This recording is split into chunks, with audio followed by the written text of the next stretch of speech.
Robert, what does a night like this mean for you after everything you've gone through during the last couple of years? Man, I mean, it means the world. When you start your career, you don't know which direction it's gonna take you. You don't know how it's gonna go.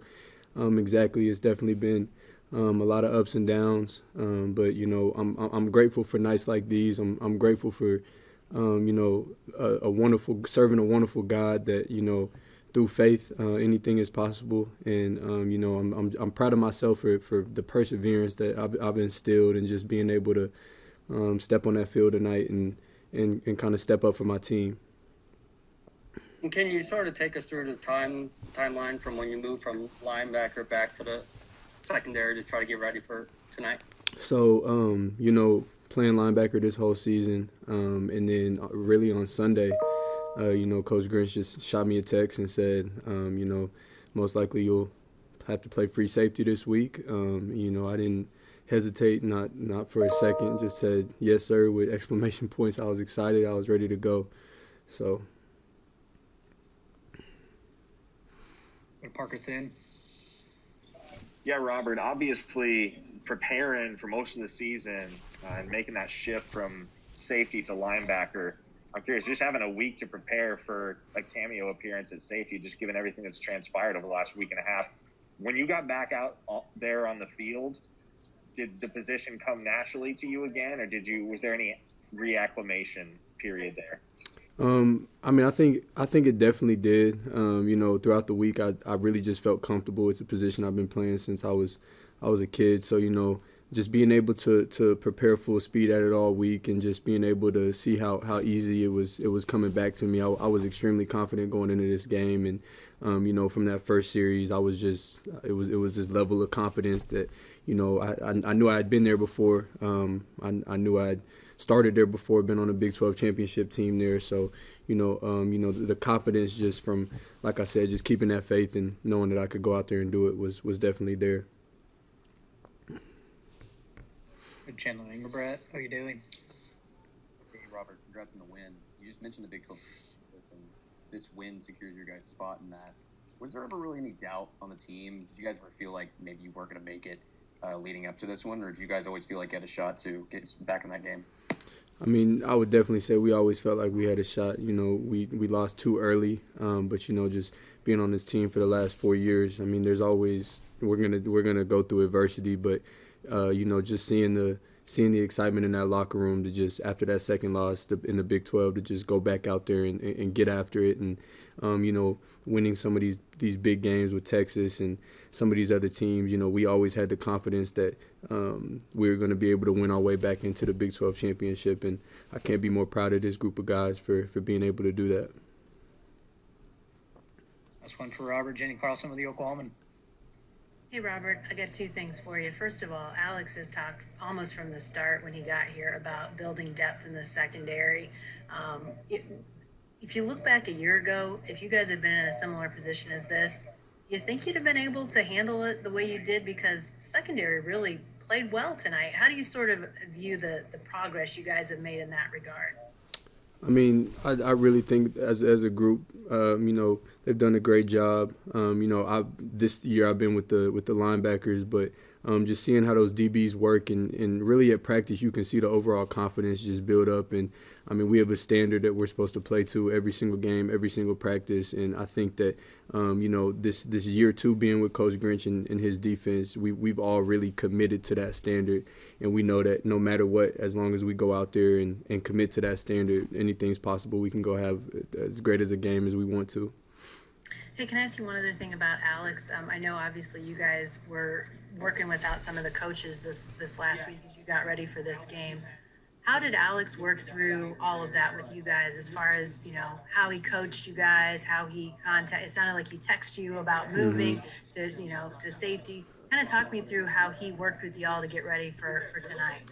I mean, this whole year has been kind of different, but we definitely made it work. From day one, he wasn't going to be able to coach us this week, but So I mean, throughout the week, he was on the Zoom and connected to a big speaker. Would still be able to yell at us if we were doing bad or congratulate us if we were doing good. So his presence was definitely still felt, just because, I mean, he was right there. You could hear his voice. You could ask him a question. And I know for me, going to safety this week, it was definitely beneficial. Even though he wasn't there in person, I was able to talk to him on the phone at practice and kind of get those coaching points that I needed. He was on a loudspeaker at practice. Loudspeaker, yes. Is that your best or is that like your nightmare scenario or the best thing that could happen? I don't know. I don't know. No, I don't think anything had to do with last week or anything. But I'll give Baylor credit. They game planned well. They did some stuff that we weren't really that we didn't really see during game planning, things like that. So they did a good job. But we just have to be able to adjust better to the stuff they were doing. Thank you, Creed. Go to Boppersville, the Sooner Scoop.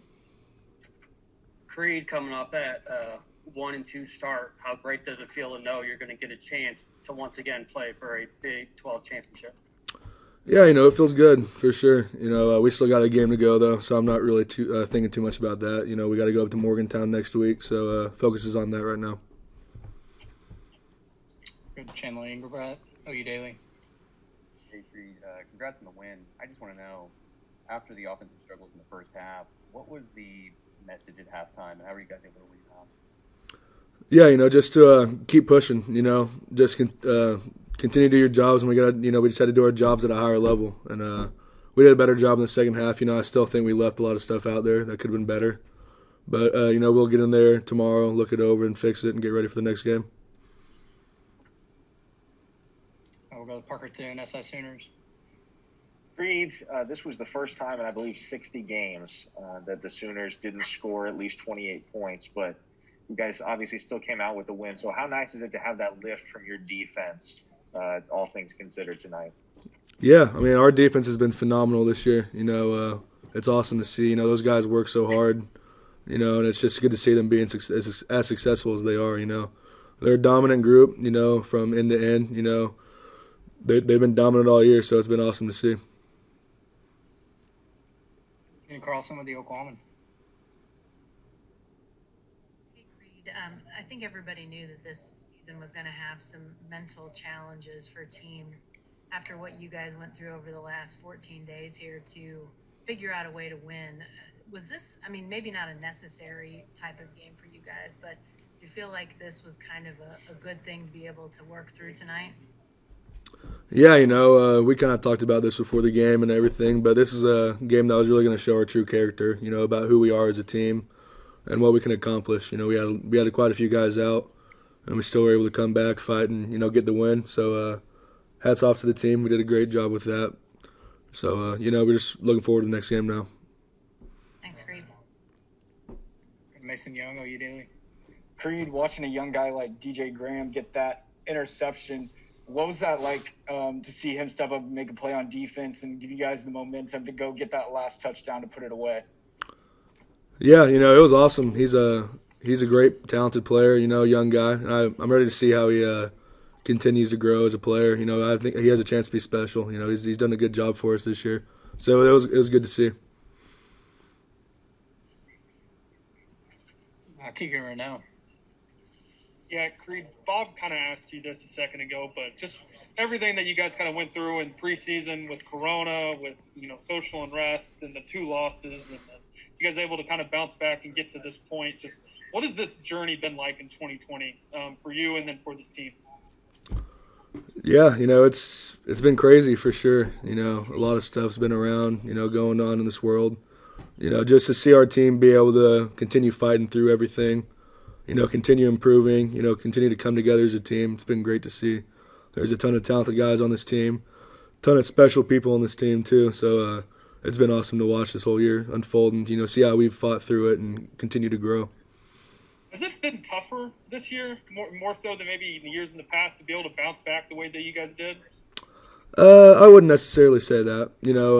For most of the year we've done a good job on the COVID front, so we weren't really too worried about that for a long time. But they've done I wouldn't say it's necessarily tough or anything. You know, we just had to keep improving each week, and we did. So it was good to see.